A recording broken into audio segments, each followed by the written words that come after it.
Assalamualaikum warahmatullahi wabarakatuh.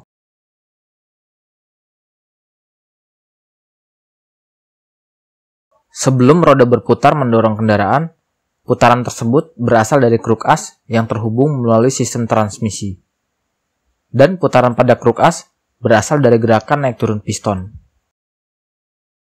Piston digerakkan oleh ledakan yang dihasilkan dari campuran bahan bakar dan udara yang dipicu pada timing yang tepat. Jadi, agar roda dapat berputar, diperlukan beberapa syarat agar piston dapat digerakkan untuk mendorong kruk as, yaitu campuran bahan bakar dengan udara, pemicu, dan kompresi. Proses masuknya udara pada kendaraan umumnya memanfaatkan gerakan piston untuk dapat masuk ke ruang bakar.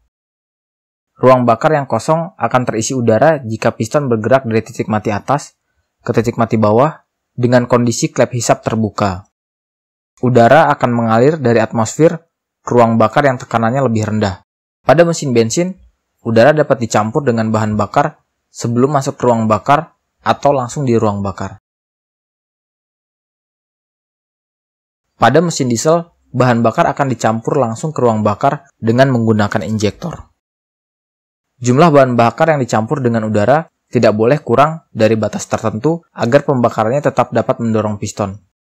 Dan juga tidak boleh melebihi batas stoikiometriknya, karena membuat bahan bakar terbuang percuma tanpa mengalami pembakaran. Stoikiometri adalah hubungan kuantitatif antara bahan-bahan kimia yang bereaksi dengan hasil akhirnya.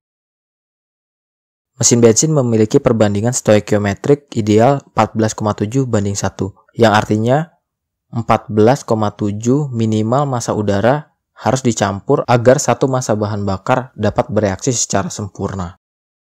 Pengaturan campuran ini dilakukan oleh ECU dengan mempertimbangkan berbagai faktor. Atau pada mesin karburator, pengaturannya dilakukan secara manual. Lalu, agar dapat terjadi ledakan, diperlukan kompresi pada campuran udara dan bahan bakar. Jika tidak ada kompresi, yang terjadi hanya pembakaran tanpa tekanan. Pembakaran tersebut tidak akan mampu mendorong piston ke titik mati bawah. Rasio kompresi mesin bensin berkisar antara 1:8 hingga 1:14. Dan yang terakhir adalah pemicu. Dalam mesin bensin, pemicu berupa lompatan listrik bertegangan tinggi pada busi.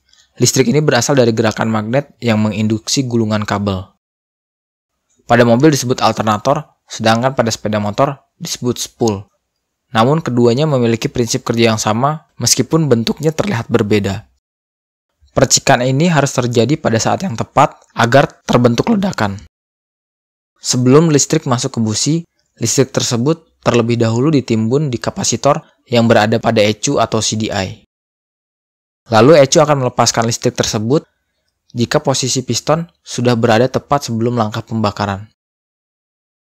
Posisi piston tersebut dipantau melalui sebuah benjolan pada magnet. Benjolan tersebut akan memicu sinyal jika berhadapan dengan pulser. Sinyal tersebut akan dikirim ke CDI untuk melepaskan timbunan listrik menuju koil untuk dilipat gandakan tegangannya sebelum masuk ke busi. Atau jika menggunakan ECU, input sinyal akan digunakan untuk mempertimbangkan sudut pengapian yang paling tepat berdasarkan berbagai macam kondisi. Selanjutnya akan terjadi ledakan yang mendorong piston ke titik mati bawah. Gerakan hasil ledakan ini akan disimpan sebagian pada komponen-komponen yang berfungsi sebagai massa flywheel. Gerakan ini disimpan dalam bentuk momentum untuk menggerakkan kembali piston ketika melakukan langkah buang, hisap, dan tekan. Jadi agar mesin dapat menyala secara terus-menerus, keempat hal ini yaitu bahan bakar, udara, pemicu, dan kompresi harus terjadi bersamaan. Untuk memulai mesin agar dapat menyala, hal yang paling penting adalah dengan menggerakkan kruk as. Kruk as yang berputar juga akan menggerakkan magnet untuk menginduksi gulungan kabel atau spool agar menghasilkan listrik. Magnet yang berputar juga akan memicu pulser untuk mengirimkan sinyal ke ECU agar melepaskan listrik menuju busi. Untuk dapat memutar kruk as dapat dilakukan secara manual, misalnya dengan menggunakan kickstarter atau mendorong kendaraan. Bisa juga dilakukan dengan menggunakan bantuan dinamo starter. Jadi jika kendaraan tidak dapat menyala, salah satu dari keempat hal inilah yang dapat diperiksa secara bergantian. Sekian dulu videonya, semoga waktu Anda bermanfaat. Jangan lupa untuk komen jika ada yang salah. Wassalamualaikum warahmatullahi wabarakatuh.